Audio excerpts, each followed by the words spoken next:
welcome to another episode of The Wrap Up, aka Oren and Adon haven't talked in a while, aka the Raptors Emergency Podcast, aka We're Bored. I'm Oren and I'm with Adon, and we really haven't talked about the Raptors together in quite a while. Our schedules have not mixed too well. You've been in an undisclosed location that you can't tell people, where there's lots of sun that you just got back from. So yeah, how's it going?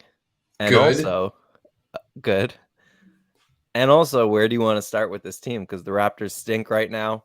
They just lost back-to-back games in Orlando, and we want to talk about it, but I'm gonna let you choose. I guess, where do you want to start? As in, what's the biggest issue that we should start off talking about? I just want to say first of all, it's nice to see you again. This is nostalgic for me, like those dead days in the summer where we just go on here and yammer on. It's really nice. I think we had a better mood then, though, coming into the For sure. I was much more optimistic than I am now. But although I'm not that We'll optimistic. get Okay. But I want to say the one downside of this hobby job, whatever you want to call it, is having to rewatch a game that you already know the score in, that you already know they're going to get their asses kicked, that you already know is against the worst team in the league. Like, it literally just couldn't have been a worse hour and a half of my life, just knowing what's happening and watching it slowly devolve before my eyes. Like, yeah, it's a form of torture as somebody who loves the uncertainty of sports just generally. I usually watch them live, but I watch Fridays I missed, so I rewatched Friday on Sunday. So I basically watched them back to back, the Fridays game and then the live Sunday game. And let me tell you, that was torture, because the Sunday game was the longest 2.5 hours of my life. Like, it really was. So yeah, I totally know what you mean. So I guess to say is that we've come together because there has been like a spike, I would say, in mostly Twitter, but other media outlets about the panic over the Toronto Raptors, right? Like we've got thumped twice in New Orleans and Brooklyn, or against New Orleans and Brooklyn, Lakers, whatever, and then Orlando is just kind of pathetic. So it's like there's a lot of turmoil amongst Raptor fans, right? So this is our quote unquote emergency pod to discuss that and maybe express our own, turmoil or not. I'm on the side of I'm not all that worried from like a structural point of view. I still believe in this team's structure for the most part. I believe in this team's direction wholeheartedly. And I'm very optimistic about certain parts of this team, OG and Pascal being the two most recently, or of this season. That being said, there is something stinky about this team, and it's, if you look at it statistically, so I went back in the last 2 weeks, the Raptors are a minus 1.8 in point differential per 100 possessions. The majority of their other stats, other than 3-point shooting, both defensively and offensively, other than those two things, their stats have been more or less pretty good. Like, there's nothing, when I flick around on cleaning the glass, you go up and down. You press it to see the bottom people, you press it to see the top, and then neither am I seeing Toronto. So there's nothing glaringly horrid, statistically speaking, about Toronto other than the shooting, which I think is really what this has mostly been all about. Their point differential is 13th in the league, which just shows that they're probably not as bad as what we've been seeing recently. Right. It's somewhat misleading, and point differential varies because if you kick the butts of a few teams, it kind of boosts your point differential a little bit. But I mean, it really comes down to the fact that they're 27th in the league in 3-point shooting, offensively in the last couple of weeks, and then defensively, they are not as bad as I thought. They're actually 8th, but I think like some of this could just be variance to me, what's really disconcerting though is the malaise of the team, the general Yeah. of the team. I think that is the only thing that I would be concerned is, if I'm going to the dentist and I'm looking at the teeth of the Toronto Raptors, I'm a little bit worried about a root canal for the tude of this team, because they don't necessarily have an emotional leader. And we've talked about this before. They have like a go-to guy leader in Pascal. They have a voice that everybody looks to in Freddie, but I wouldn't say that they have an emotional leader. And Boston, for better or for worse, had that in Marcus Smart, and he might have snapped that team out of their malaise to some degree by just being the unfiltered, loud voice in the locker room that says this is unacceptable. And I don't know what's going on behind closed doors, but it feels like there isn't somebody in that locker room emotionally rallying these guys and lighting the fire under their ass. And I feel like we have seen that over the past 2 weeks. Yeah.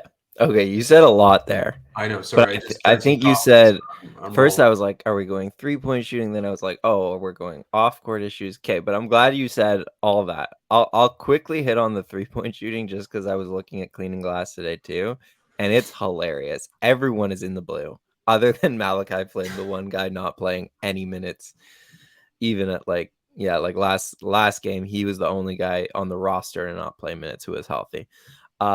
So it's just funny. Like everyone is in the blue.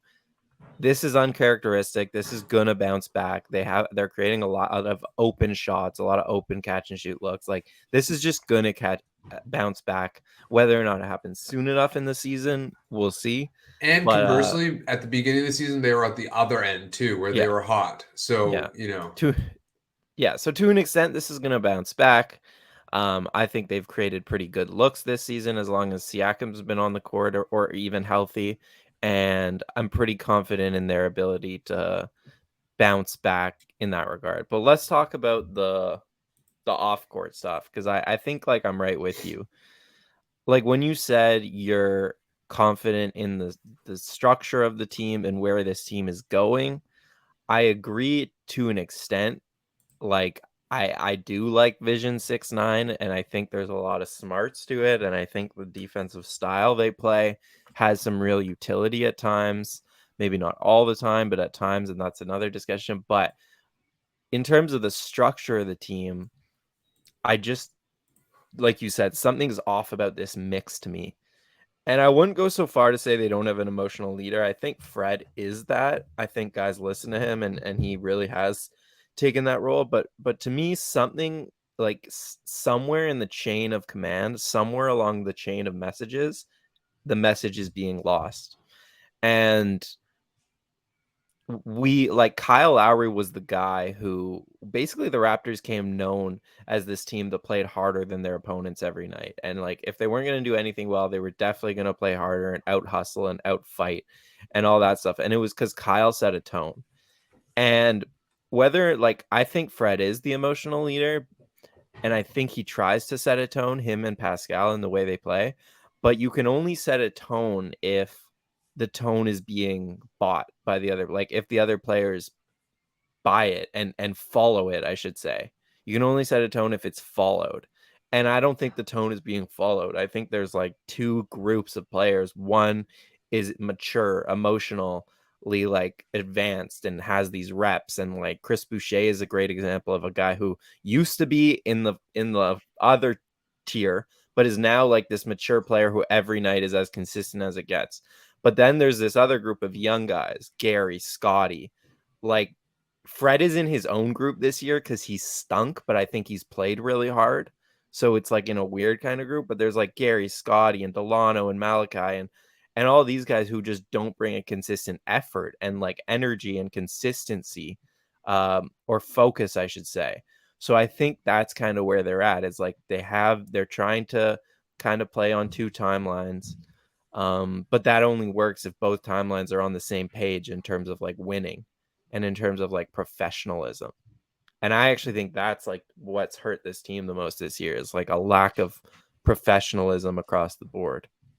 Yeah, I don't think so. I do agree with you, Freddie being the emotional leader, but he's not expressively that. I don't think, and sometimes that's you true. just need that loud, barky, you know, course correction in the middle of a game or in a locker room. And again, I don't know what's going on behind closed doors, so I can only like make some Well, you guesswork brought there. up Marcus Smart, and like one thing we do know is Fred does not, at least in the media, he'll never like call stuff like that out. But like Yeah, I remember Marcus Smart a year ago is just like they need to pass the ball more. Like the yeah. Jays need to start moving the ball, and like that started changing stuff. Say what you will. So I think that is an example that you can just say definitively the Raptors don't have that. Whether that's the only way to do it or not is its own discussion. Yeah, and the other thing, and passing the ball is something I want to get back to, but the other thing about the energy is that it's not like they hate each other or they hate the coach. Like it's nothing like explicit, It's just that, like you said, the lack of effort somehow seems to reflect something. And it might just be that they're dejected, that like there's just general frustration and it feels like they're hitting their heads on a wall with the same thing over and over again. That's kind of the feeling I get. Like when there's, especially against Orlando, when there's these multitude of defensive breakdowns, right? Like Wagner's getting wide, both Wagners are getting wide open threes. And they're looking at each other kind of in frustration or confusion. It seems like the energy is kind of like again, like, oh God, like what's going on, Yeah, And and I think that that's compounded by, like, their failure to score on the other end, right. right? And You're not yeah. and anybody who's hooped knows that like it's so much easier to play defense when you score. Like it's just like that's one difference between a professional player and a less professional player, is that you don't need to score to play good defense, a la PJ Tucker. But so I think that's kind of what I'm getting at, is that I don't think Nurse has lost the locker room or anything like that. It just seems like to your point, it might just be it's the young guys, but there's a lot of this going on after a Yeah. possession. It's not like, oh, we screwed up, turn around, get back, and go down the floor. There, it's borderline finger pointing, and to me, that's what's like disconcerting. Yeah, me too. I don't think you're right. Like, I don't think Nurse has lost the locker room, and I'm also with you. Like, I'm not panicked in terms of like I think they could totally still turn this season around and be really good the rest of the way. It would not shock me at all if they won like 48 games or whatever this season. But um I'll say I asked like Thad Young about this kind of like because I felt the same way in terms of like they're not playing with the same enthusiasm for each other and stuff. Right. And like That's a good way to I was describe it. just like, yeah, like you played the Celtics, and every time the Celtics like do anything, their bench is going crazy. And I was like, it's a really stark difference. And he was like, yeah, we're not like the loudest, but we're still talking to each other on the side, and we're still helping each other off the ground and all that stuff. So I think I'm not too concerned about that, but I think what I'm concerned about, and like you hit around it, is like role definition and like buying into roles. That's what I think this team has not gotten. And this is where I kind of blame the coaching staff a little bit, where at least like we were talking a lot about continuity in the offseason, building on court chemistry in the offseason. I think part of that should have been role definition in the offseason. Like, why not? You're playing together. Figure out who's going to be doing what on the court and where. We're a third into the season, and it feels like nobody has any idea who's the number 2 option on this team. Like, you know what I mean? Like, if Pascal's off the court, who do we give the ball to when things aren't going great right now? Right now, it's Gary takes a turn, then Fred takes a turn, then Scottie takes a Yeah. turn, then oh yeah, OG's on our team. We should probably find him because he's not really that aggressive. Yet he's the best points per possession guy on the team this year. Like, role definition is a huge issue for me. It's just like maybe there is some definition, but maybe like there isn't buy-in. Like again, Chris Boucher is to me like the only guy who is like bought in to having like this reduced role, and like he does it to like an exemplary degree every night. Yeah. Gary, it seems to me like he's coming along to Dude, I buying think into that bench Gary's role. Gary, when you mention his like energy. I disagreed in the most recently. Like Alvin Yes, in even the mentioned, last he 2 has looked weeks. really like locked in. In the last 2 weeks, yes, he has, but it hasn't been consistently this season. But I think he's found a role off the bench for sure. I still think Fred and Scottie don't really have clear roles. Or at least they're not happy in their roles. Like Fred started the year playing off ball almost always, and now the ball's back in his hand, even though everyone's healthy. And Scottie, he's the most guilty of like doing this or doing the like head down, and it's just like Scottie, like what's wrong? Like to an extent, I get it. He has a lower usage rating than he did in his rookie of the year. Like that's rare for a rookie of the year to go down in usage. That's what the Raptors have asked of him, though, and it's like it seems like no one's happy in their role. Yeah, 100%. It does feel like Nurse has been, decided. It's almost like he's given free, he's just like put all the stallions in one corral and said, okay, you guys go figure out the pecking order. And I think that can be, organically good for a team to kind of figure out who has the chops. But when multiple guys are struggling, which is Scotty, Gary, and Freddie all at once, and they're all trying to get theirs, it can look pretty ugly. And really, this team, I haven't written about it yet, and I haven't dived into the data yet, but I really feel like there's going to be something very evident about assist percentage and wins, because when this team is moving the ball really swiftly and thoughtfully, they look awesome.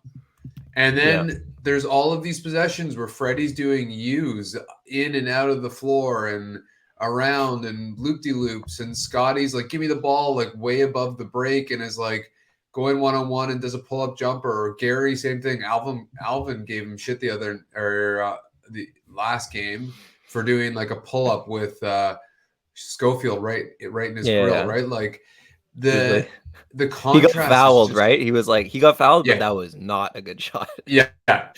Love Alvin clearly getting frustrated. And so to me, the contrast is just so glaring. And I don't know if Yeah, that's like, contempt for one another or frustration or, it doesn't make sense to me why it ebbs in and out.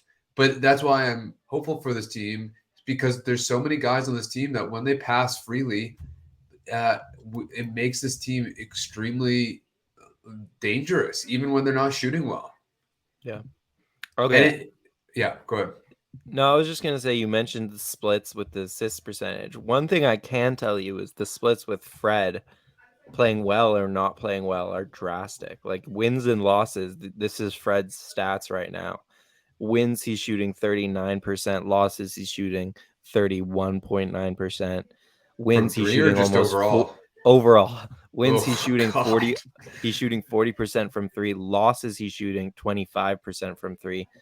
21 points in wins, 12 points in losses. Like it just goes on and on. Yeah.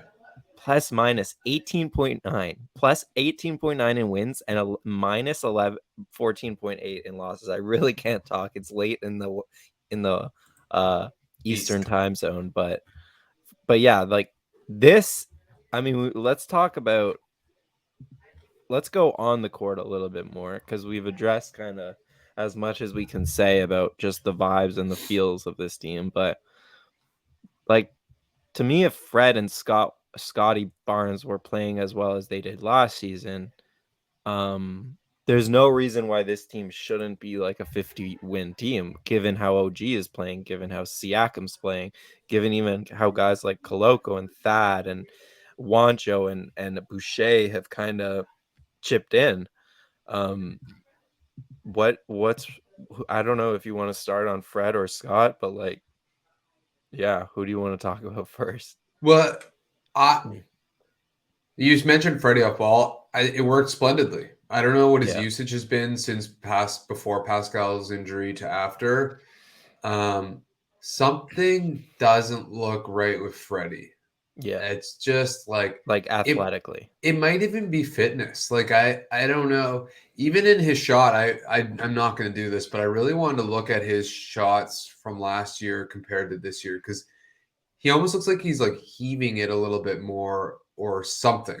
Something just doesn't seem right. But that's neither here nor there in the sense that like you were talking about role definition. I think when Pascal was just coming out of the gates hot beginning of the year, it was evident he was number one, and Freddie was kind of making a living just being, his usage was down more, his assists were up more. Like I thought that was the perfect role for him. And It Scotty's was. Scotty's struggled for most of the year, but when he's aggressive, when he doesn't settle for these jumpers, and I wrote about this 2 weeks ago, like I don't care that he's doing more isolation, good for him. His handles are clearly much better, good for him. His shot form is better, good for him.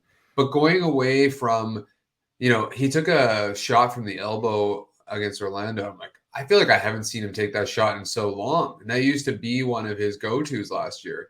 The game against the first game against Orlando, or maybe or I can't remember now, but there was an aggressive Scotty where he was just walking his dude down to the post and going right over top of him. It's like, hello, to me, Scotty's bucket getting can be so simple, and he makes it much harder because he's interested in experimentation, exploration, and I fully support that, and that's where development and growth comes. But between him and Freddie, just kind of,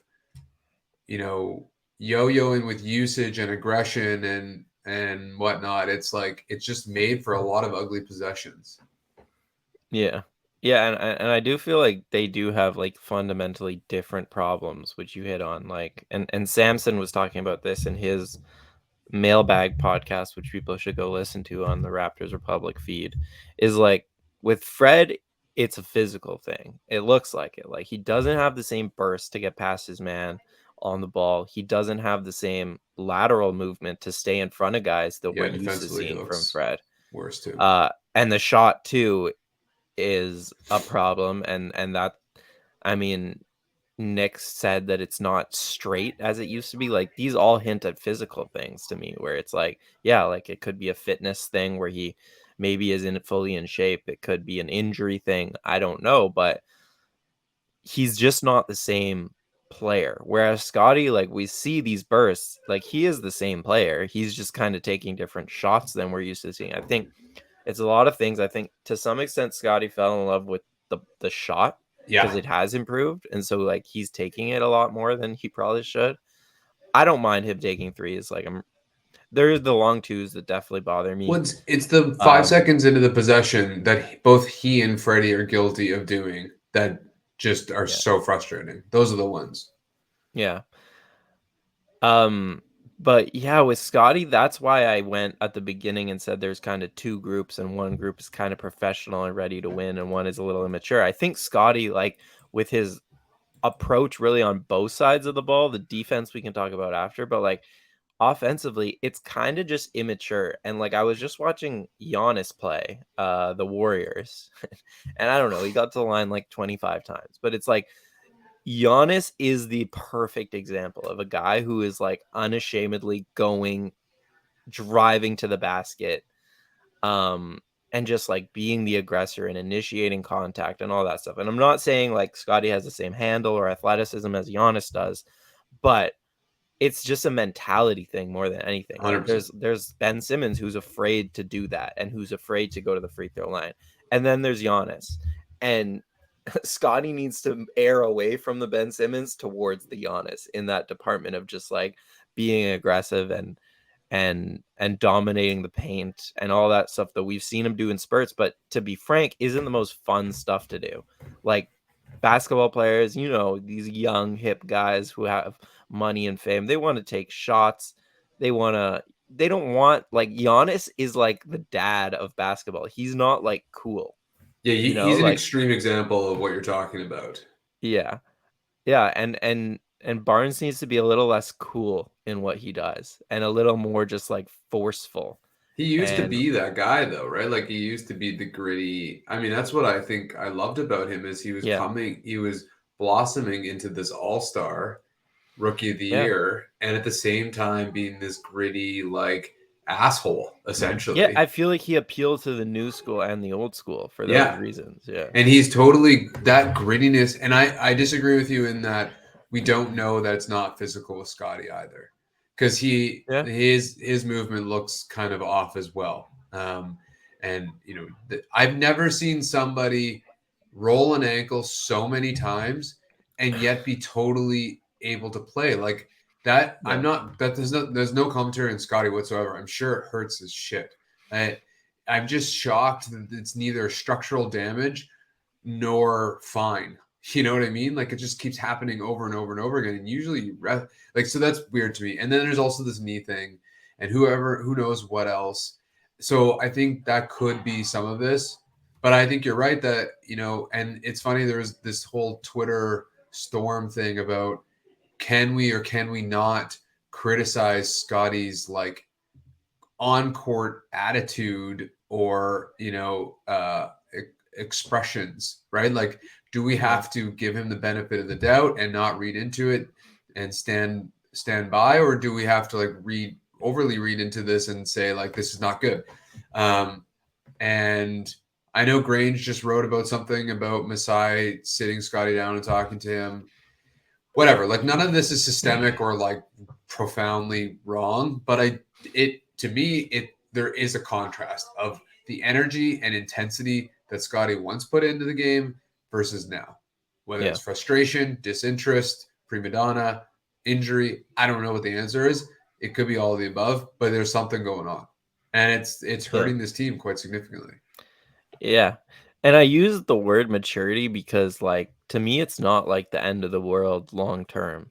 No. Like, Scottie, I think, is going to be fine long term. There's nothing that's kind of happened this season, skill wise, that's made me feel any lower about his ceiling. But it just seems to me like he's the second year player who has a year under his belt, doesn't have as much to prove as he did in that Rookie of the Year season where he wanted to win that award, and doesn't have the same fire under him or for whatever reason. So I think he's going to find that maturity and that professionalism. It's just a matter of kind of when. Because like the defensive end of the floor is its own problem where he really has trouble locking in on that scheme over the course of a full game. And he'll have really nice moments. I thought last game was a good improvement for him.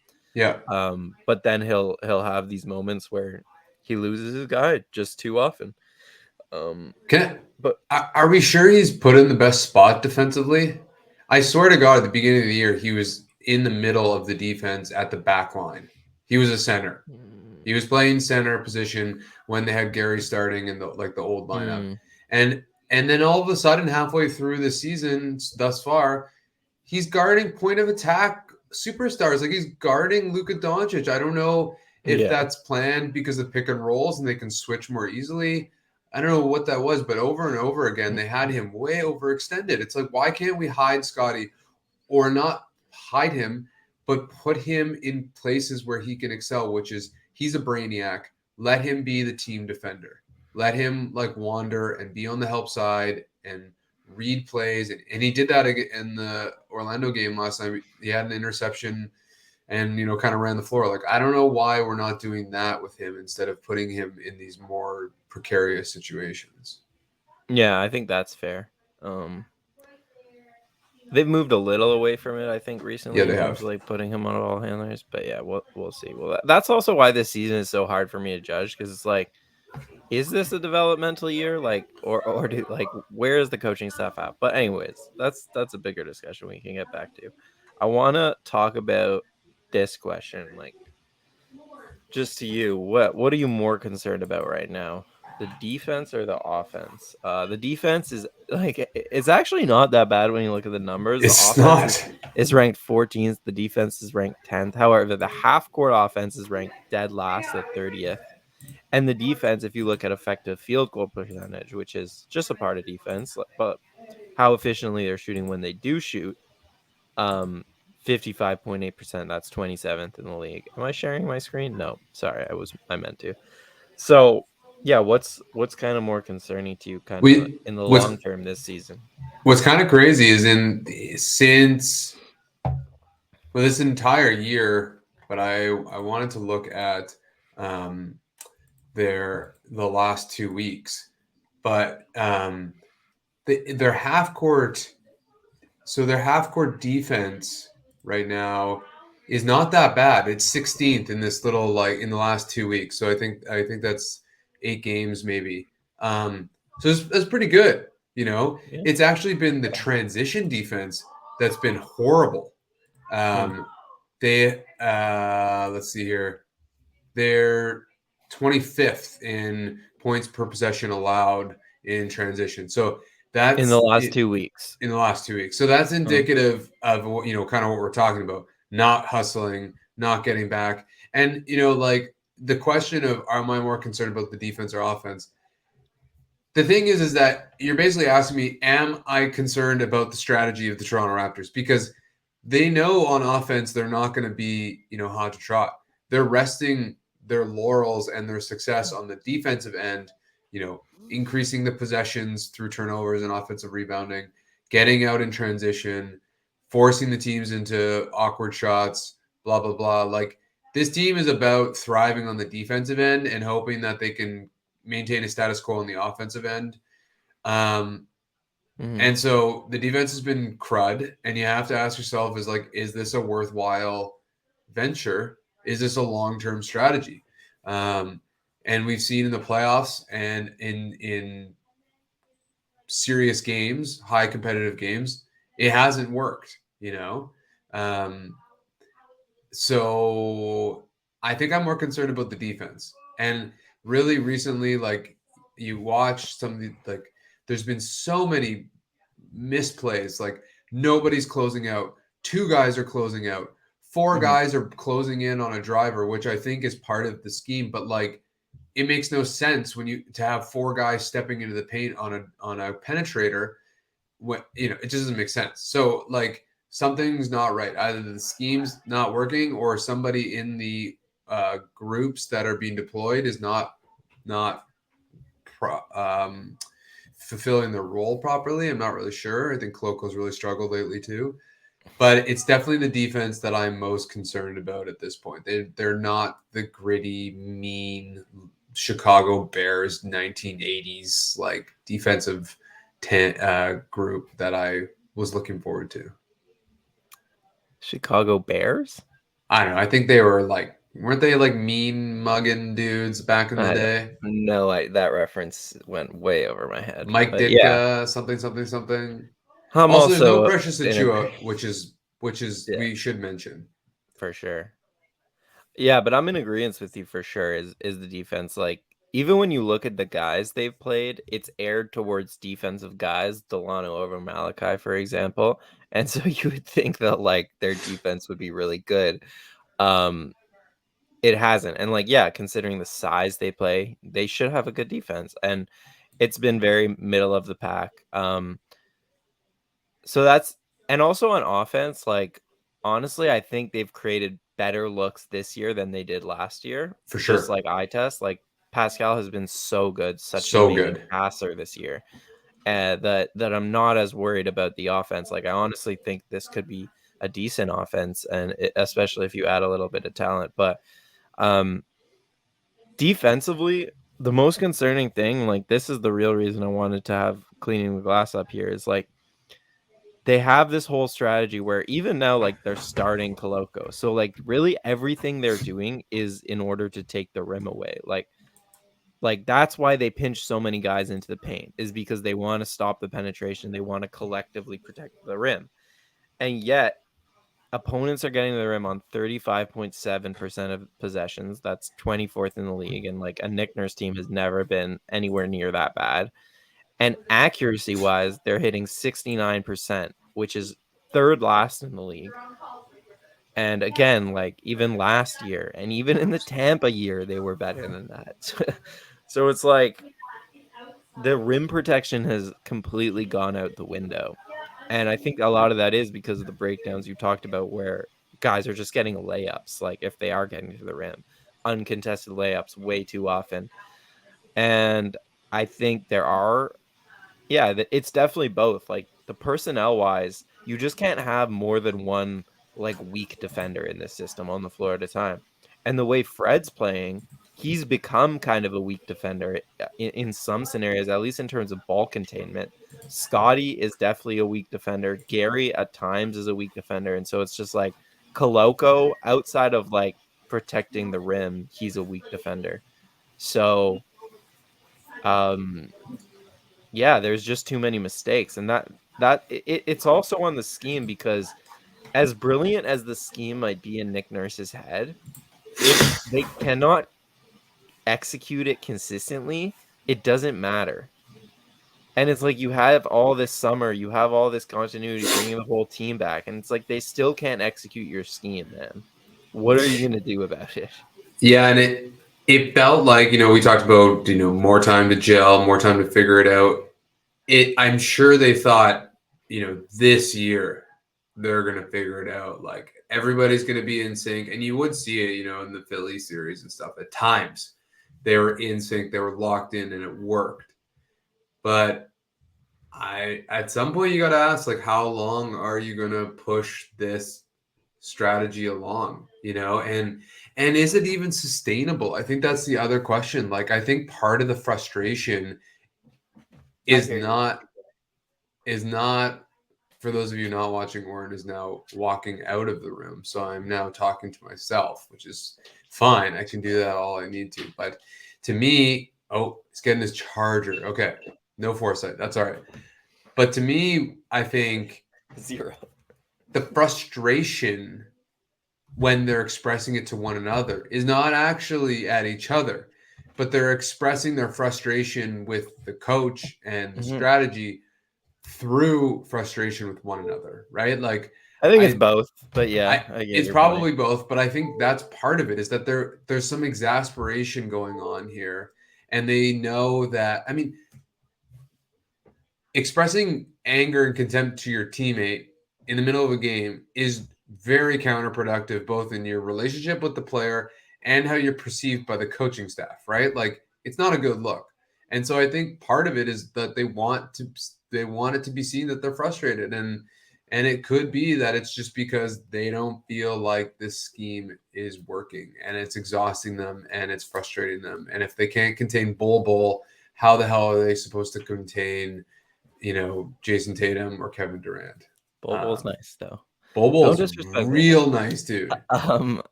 But to that point, like I keep seeing on Twitter, this is my only Twitter rant for today because I know it's not a real place, but like the idea every time the Raptors are winning, people are like, "Oh my God, Nick Nurse's scheme is so dumb. They can't execute it.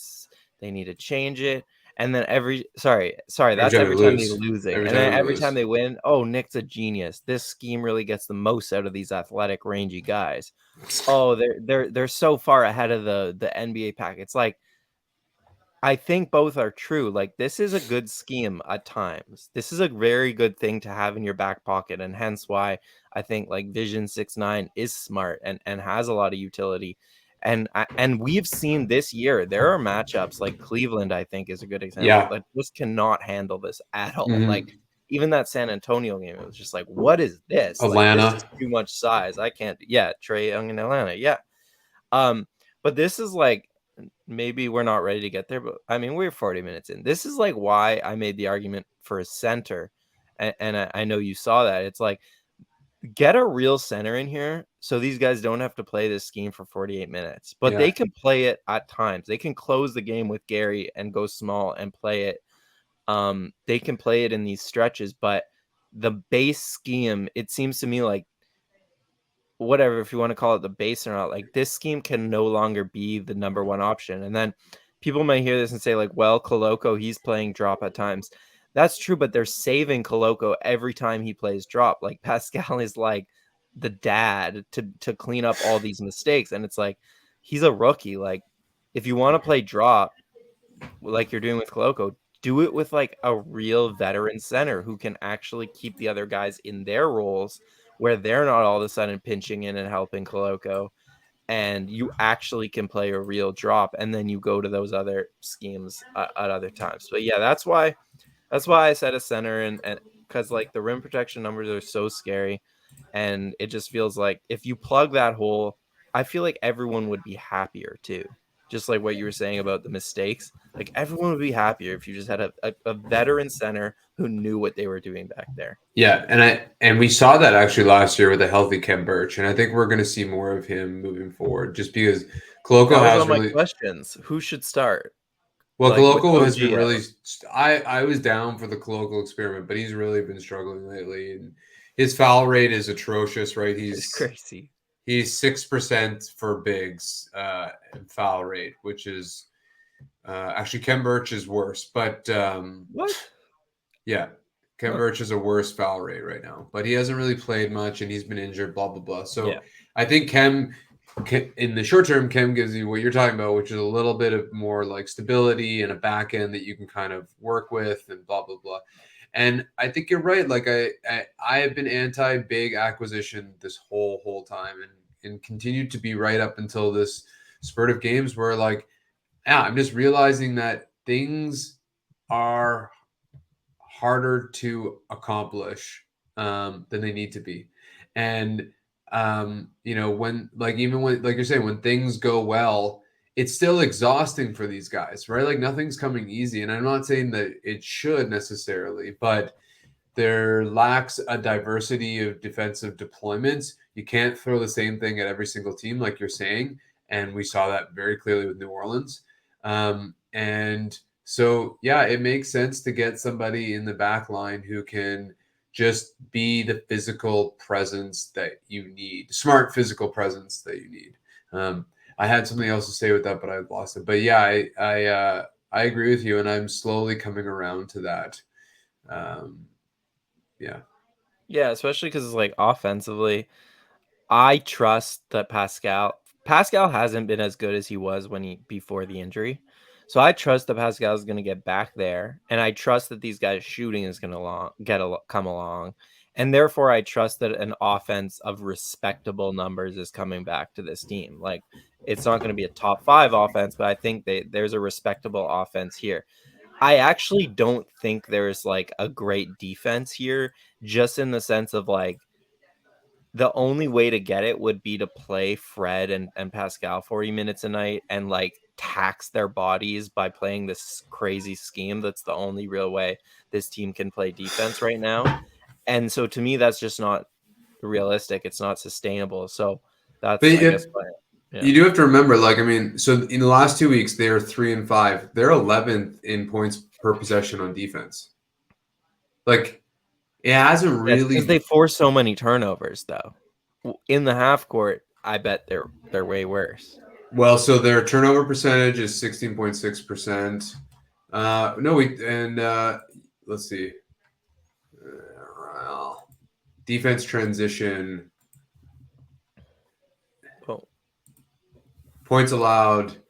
Yeah, they're in transition. They're 25th. We talked about this. They're 25th yeah. in points per possession, and their half court's actually not that bad. I mean, again, it's skewed because it's Orlando twice. It's the Mhm. Lakers. Yeah. But their defense has been working. But I mean, then it begs the question: like, are they exhausted on the offensive But that's the end? thing. It's been working in spurts. It hasn't been working Yeah, at all consistently. yeah, and especially when the margin of error on the offensive end is so thin. Um, Yeah. Yeah. so, do you have any other, or should we get to the final question? Let's do it. All right, Oren Weisfeld. Do you blow it up? Do you go all in, or do you tinker tailor?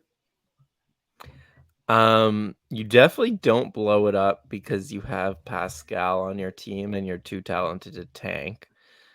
So I'm somewhere between Tinker Tailor and go all in. Like I'm definitely for going all in. I have been for a while. I've been on the KD train. I was, somewhere on the Donovan Mitchell train. We had a long talk about it, but we were both thinking about it. I was close to it for sure. Um, which is a big what if right now, but that's another conversation. Um, yeah, like, go all in is I'm not like, they definitely shouldn't make a panic trade to, like, get any star that's available or anything, but the right type of superstar, for sure, I think they should go for it. But, like, this trade line this year, they at least need a tinker tanker, and, like, they need to Tinker start tanker. bringing talent into this team.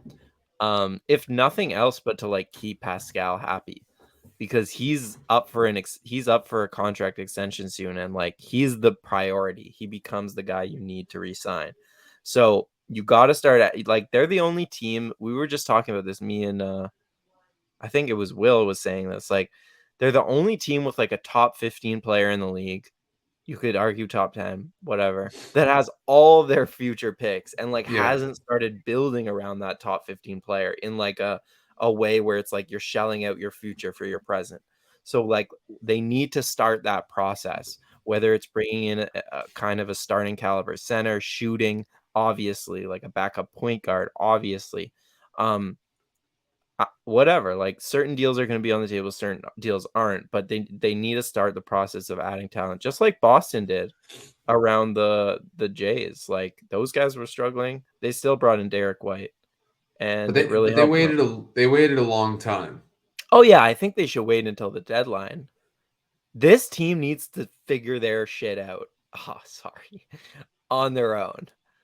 But like, but regardless, the deadline, they still need to be buyers. Like, unless it's too far gone, but I don't think it Yeah, I will mean be. that's kind of the question. I don't know. It is interesting. I would pay a lot of money to shrink into a microscopic Adon and crawl into the ear of Masai Ujiri and hear his thoughts on a day-to-day basis, because I would be Yeah. curious what he's thinking. Um, he is known to pull the trigger when he has to, and he's known to sit on his hands for long periods of time until the Ibaka and PJ Tucker trades finally happened after years. Mhm. So he will. I mean, in some respects, that's one of the greatest attributes of a GM is knowing the exact moment to pull the trigger. And I think we all know that it's not it right now. Like, Well, yeah, but I think the front office deserves some blame in terms of like it feels to me like they've struck out a few times here, and now they're putting themselves in a bit of a position where you need to start making moves rather than out of like a place of comfort. It's in a place of yeah, they've gotten necessity. cute. They've definitely gotten We've cute. heard a lot about Pirtle rumors in the past. We've heard about Brogdon having an offer on the table for a backup point guard. Brogdon didn't want to come. We've heard Andrew Nemhard. They liked him at the draft. He goes 2 picks ahead of them. We've heard a lot of stuff about them trying to improve these positions and striking out. And I'm not saying they should have like went overboard and just paid anything to get them, but I'm saying like they have put themselves in a position where it's no longer very comfortable. Like they need to start adding talent. Yeah, no, I agree, and I think they were biding their time a little bit on Yeah. Flynn. I think they wanted to see if was this year three? Yeah. Was it year I think three so. that I think they wanted to see if he could grow. And I mean, yeah, I mean, I don't think we're going to talk about this now, but like also Nurse and his minutes and his bench, like we're seeing, I saw Samson and Amit talking on Twitter about Utah and O'Shea Brissett and how they could have been Raptors. And Samson had some good points about, it's time and place, blah, blah, blah. But Utah did not get a fair shake in town. You just And did I not said get. on our pod for sure they should keep Utah. Yeah. And I was always in favor of that. they never gave him a fair shake. They did not let him ride it out. Yeah. And I think, Nurse has some to blame here on like not really allowing development. It's ironic because he gives Precious and Scotty all of this time and space to like grow and develop and make screw ups, even Koloko to some degree. And then there's other Big guys time. who just like Banton looked fine against Orlando the other night and he just like doesn't play again. Yeah, So Nurse has some to blame here for sure. on his greed with minutes. That's definitely his worst quality as a coach is like Dwayne Casey, say what you will about him, but like he played a bench mob of like 5 Yeah, guys who played like 20 minutes a night, and like Nick would never do that. no. Nick rides his best players, and that's just like fundamentally how he believes And then the game sprinkles should be guys played. in at random moments at random times. And Yeah. if you're Wancho and Thad, it's like a little bit easier to do, although it's still hard. But if you're young guys, it's really difficult. And So like Malachi this year, I think has done everything asked of him. He's come in the game, he's hit shots, he hasn't been bad defensively, he's moved on from the ball. And yet he just doesn't get opportunities. So yeah, I would feel a little bit confused. He's definitely another guy who's gonna go on to another team and have the type of success Utah is having. I'm not even like I don't even doubt that. Like, he's not. I'm not saying he's going to be great, but he's a backup point guard. Like, absolutely, he'll find that role in some team. Probably won't be the Raptors, so that's okay. That was good. Anything else? No, I feel like we got it all out.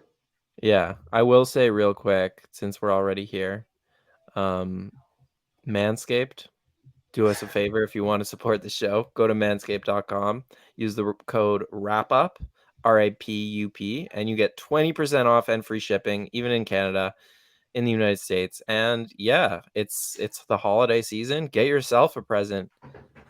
Get your boyfriend a present. Get your friend a present. Get your family. It's great. Here's an idea. Great thing. Order one thing per day for Hanukkah. Just each day you get a little Manscaped item. A little treat.